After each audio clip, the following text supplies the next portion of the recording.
nuclear activists assembled near the Tamil Nadu Assembly on Monday and called for the closure of the Kudankulam nuclear plant yet again, citing the meltdown at the Fukushima atomic plant when a tsunami struck Japan in March 2011. The activists said that similar release of radioactive materials from the nuclear plant cannot be ruled out. Meanwhile, nuclear plants on the New Jersey coast have also been put on an alert due to Superstorm Sandy. On the show today, we try and understand the entire debate around nuclear energy and whether there are any easy answers to it. Let me introduce our guests. I spoke earlier with Dr. Patric Moor, co-founder of Greenpeace and now the chairman and chief scientist of Greenspirit Strategies in Canada, but he was here in Mumbai when I spoke with him. Also joining us in the Delhi studio, Prabir Purkayastha, member of the Delhi Science Forum, and Pallava Bagla, science editor of NDTV. Many thanks both of you for being with us. But let me start with my interview with Patric that I did earlier. Patric, in the early 1970s, when you helped found Greenpeace, you were dead against nuclear energy. What made you change your opinion? Yes, well, the beginning of Greenpeace was a campaign to stop the threat of nuclear war and nuclear weapons.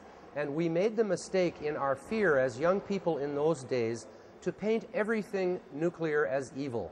And so we kind of included nuclear energy with nuclear weapons, a very serious mistake, because nuclear energy is a beneficial use of nuclear technology, which makes air cleaner, which is very sustainable, which is very reliable, which is cost-effective, and is being used around the world by many, many countries very successfully.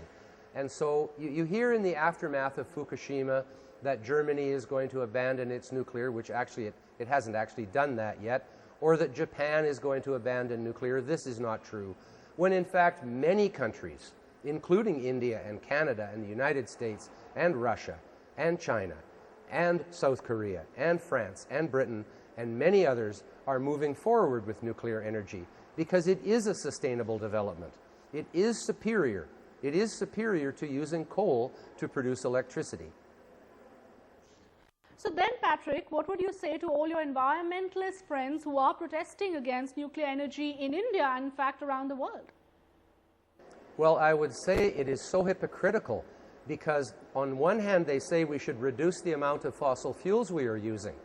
One of the only ways to do that is to bring in nuclear energy, and yet they perpetuate the myth that nuclear plants and coal plants can be replaced with wind and solar. This is technically impossible. Wind and solar simply aren't there most of the time. How can you read at night with solar energy? When the sun goes down, the electricity stops being produced. And same with wind. You can't run factories 24/7 with wind energy. You have to back them up with something reliable, like huge gas turbines or such. So in the final analysis, we have to make these choices. And if the environmental movement would come to its senses and recognize that nuclear energy is superior from an environmental and human health point of view, especially compared to coal power, then there would be more nuclear plants and less coal plants, and that would be a cleaner and healthier world. All right, I'm not sure if you've been following all the developments in India, but what's your sense of what's really going on here with regard to those protests against the Kudankulam nuclear plant? Political parties divided on the issue. What's your message really then to Indian policy makers who are trying to strike that balance between all the issues that are being raised?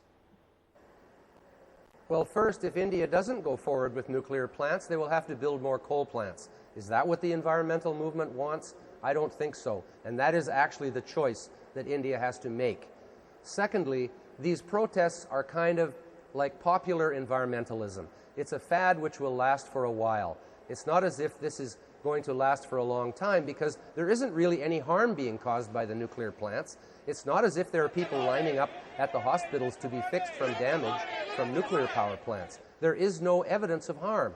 And so it is a manufactured protest. It is not based on any actual concrete evidence of harm. And again, even at Fukushima, which Indian nuclear plants are not subject to the same risk which Fukushima was, and also lessons are learned from Fukushima, which will make plants even safer in the future. So I would say that India should stick to the nuclear program and move forward like many other countries in the world are continuing to do, recognizing that Fukushima was an exceptional situation under an exceptional natural disaster. And not only that, we can learn valuable lessons from Fukushima and make sure this kind of thing does not happen in the future. India's #1 news app just got even better. Download NDTV's new app. Fully optimized for retina display. Full screen view. Faster response time. And Sudoku.